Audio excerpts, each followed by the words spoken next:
Hello and welcome to Cooking Time. We have a really special show for you today. We're doing an hour-long show with a fabulous, elegant menu. We're going to make this beautiful salad with baby greens, some people say field greens, a potpourri of baby greens, just some wonderful spring greens, mesclun greens. Million names for it, but baby greens. With some diced pears that we're going to put with some balsamic syrup. We're going to cut up some orange to put with that, some gorgonzola cheese, and some candied spiced pecans. Out of this world. You can just eat a bowl of those alone. They're so good. So that's going to be our first course. Then we're going to have a wonderful, creamy, Madeira-infused wild mushroom soup. We're going to make individual beef Wellingtons, and we're going to make a lobster and shrimp risotto. And to finish it all off, individual liquid center chocolate cakes. Some people call them molten lava cakes.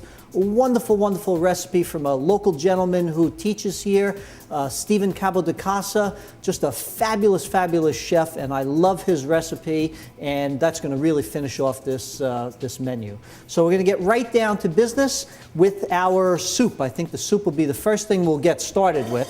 We're going to put a pot on a medium heat and put a little bit of olive oil in.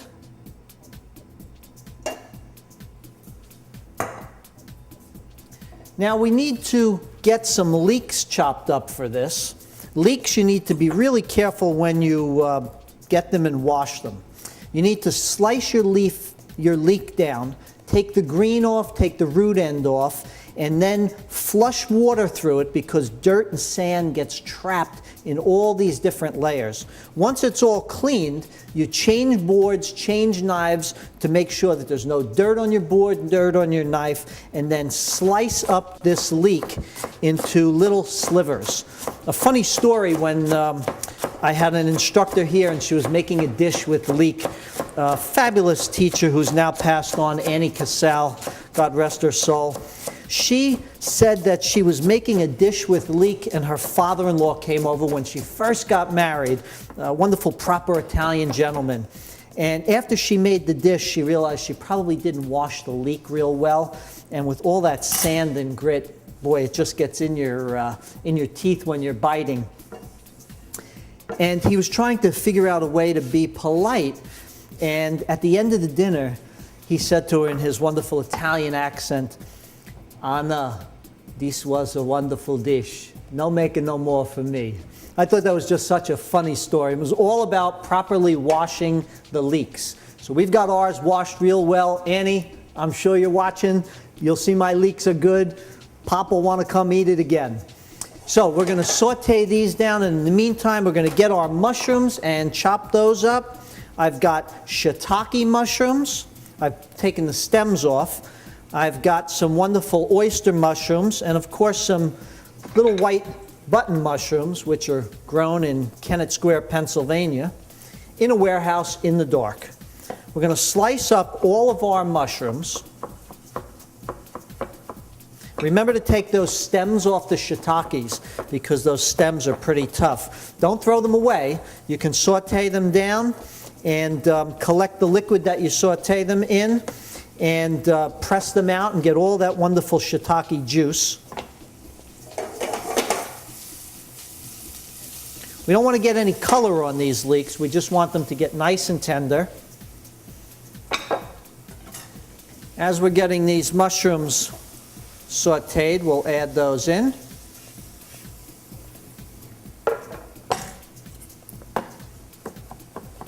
Just slicing up these button mushrooms.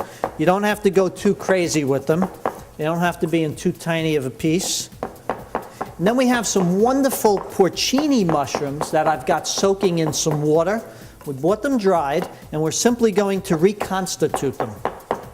Dried mushrooms are fabulous because they have a whole lot of flavor, and when you reconstitute them, of course, the liquid that they're in, don't throw that away. That goes right in the soup. Now, I say this is a creamy dish, but there's actually no cream in it at all. We're going to use a technique that's similar to making a roux to get these nicely thickened when we saute everything together. I think that's enough of our mushrooms. 2 more pieces of the wild mushroom.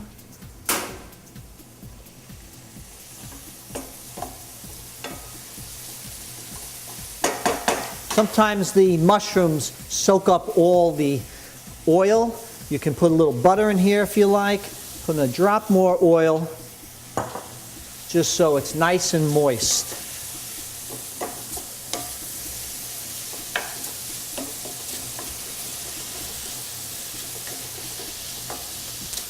Usually after cooking this for a minute, the mushroom will start to release all of their liquid.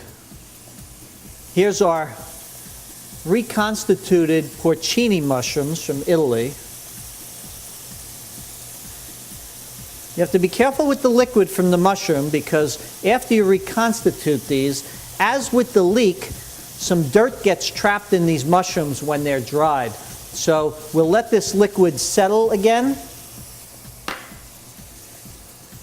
and then we'll pour off all but a little bit into our pot, just as you would if you were pouring a fine wine and expecting a little residue, because we wouldn't want to get that dirt in there and then have it gritty when you're eating it.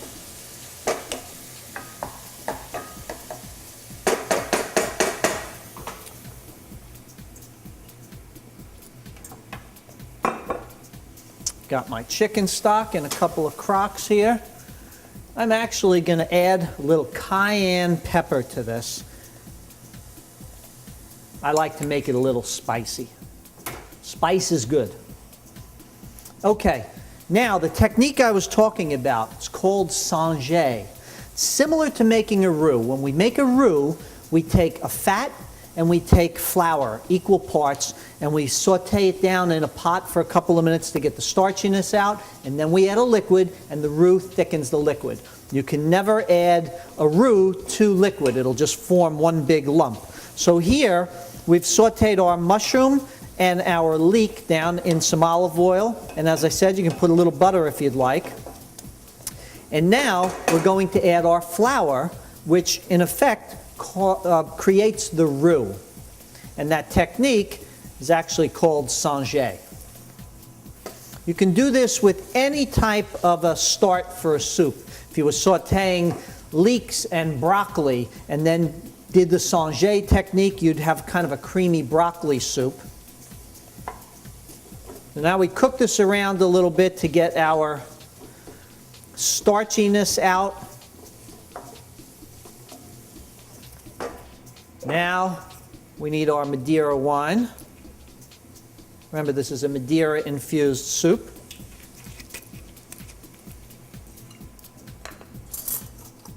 We won't put any salt and pepper in this until the very end. Now we're going to add some chicken stock. We are using homemade chicken stock. If you can't get homemade chicken stock, shame on you. No, only kidding. You can go to the store and buy some stock in a can. It'll be listed as broth. When you get that broth home, the best thing to do is to put it in a pot with some cut up carrot, celery, and onion, and simmer it for about 20 minutes, and then strain it out. And you'll have a much richer, more fortified stock, which will take the edge off of that store-bought canned stock or broth and make it a little closer in flavor to what you want, and that's a homemade. Okay, we're going to let this simmer now, and we're going to start one of our next dishes, which is our individual molten lava chocolate cakes. Folks, I'm jumping around a whole lot, so if you see me bouncing in and out of the camera, don't worry, I'm not going anywhere. We're melting a little butter, if I can get it out of the crock.